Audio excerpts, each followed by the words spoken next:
இந்த soap powder எப்படி செய்கிறதுன்னு நான் சொல்கிறேங்க. பாத்திரம் கழுவுற பவுடர் அதுக்கு என்னென்ன தேவைங்கிறத ஃபஸ்ட்டு சொல்லிடுறேன். இதுக்கு வந்து நம்ம வந்து சாம்பல் நான் வந்து 2 கப் எடுத்திருக்கேன். அப்புறம் இது வந்து பூந்திக்காய் பவுடர், சோப் நட் பவுடர்னு சொல்லுவாங்க.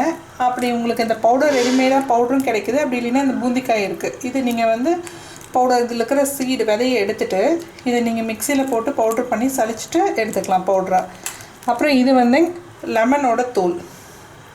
நம்ம நார்மலாக ஜூஸ் யூஸ் பண்ணுறோம் இல்லைங்க, லெமன், அந்த லெமனோட தோலை வந்து நல்லா வெயிலில் காய வச்சுட்டு பவுடர் பண்ணியிருக்கேன்.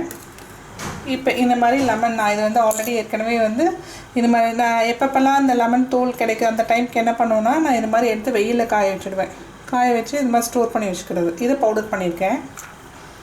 அடுத்தது இது வந்து நார்மல் அரிசி மாவு. அரிசி மாவு வந்து நீங்கள் நார்மல் ரேஷன் அரிசியே யூஸ் பண்ணிக்கலாம். இந்த அரிசி மாவு வந்து நீங்கள் எதுவும் பண்ண தேவையில்லைங்க. மிஷினில் கொடுத்து அந்த மாவு நல்லா நைஸாக பவுடர் பண்ணிக்கோங்க. அது ஒரு கப் எடுத்திருக்கேன். இப்போ இது ரொம்ப சிம்பிள். நீங்கள் எதுவும் பண்ண தேவையில்லை. ஒரு மிக்ஸி ஜார் எடுத்து நம்ம இது எல்லாத்தையும் எடுத்து மிக்ஸ் பண்ண போகிறோம். உங்களுக்கு பாத்திரம் கழுவுற சோப் பவுடர் ரெடி ஆகிடும். இப்போ இந்த சாம்பல் இதிலே சேர்த்துக்கலாம்.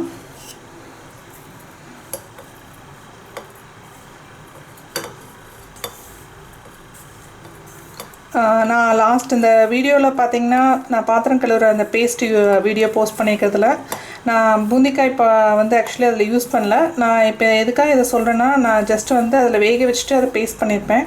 நீங்கள் அதில் வந்து பூந்திக்காயும் ஆட் பண்ணிக்கிட்டிங்கன்னா நல்லாவே நல்ல பாத்திரம் வந்து உங்களுக்கு எண்ணெய் பிசுக்கெல்லாம் நல்லா எடுக்குது. நீங்கள் இந்த வீடியோவோட டிஸ்கிரிப்ஷனில் பாருங்கள்.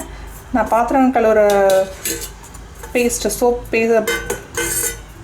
வீடியோ போஸ்ட் பண்ணியிருக்கிறது லிங்க் கொடுத்துருக்கேன். நீங்கள் அதில் பார்த்துக்குங்க.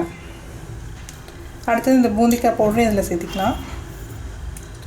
அடுத்தது இந்த லெமனோட இந்த தோலோட லெமன் தோலோட பவுடர். அப்புறம் இந்த அரிசி மாவு. இது எல்லாத்தையும் நான் ஏன் மிக்சியில் போட்டேன்னா நம்ம கையில் மிக்ஸ் பண்ணோம்னா நல்லா மிக்ஸ் ஆகாது. ஸோ மிக்சியில் போட்டு ஒரு 2 மினிட்ஸ் வந்து மிக்ஸ் பண்ணிங்கன்னா சூப்பராக ரெடி ஆகிடும்.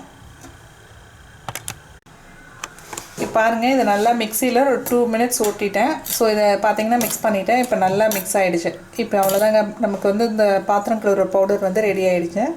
இதை நீங்கள் நார்மலாக ஏதாவது ஒரு கண்டெய்னரில் போட்டு ஸ்டோர் பண்ணிக்கலாம். அப்பப்போ வேணுங்கிறப்ப நீங்கள் எடுத்து யூஸ் பண்ணிக்கலாம்.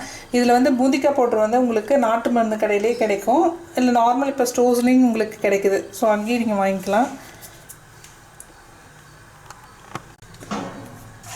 நீங்களும் இதை ட்ரை பண்ணி பாருங்கள். இது பார்த்திங்கன்னா கெமிக்கல் ஃப்ரீ. நம்ம வீட்டில் என்ன கிடைக்குதோ அதை வச்சே யூஸ் பண்ணியிருக்கோம். நீங்களும் ட்ரை பண்ணி பாருங்கள்.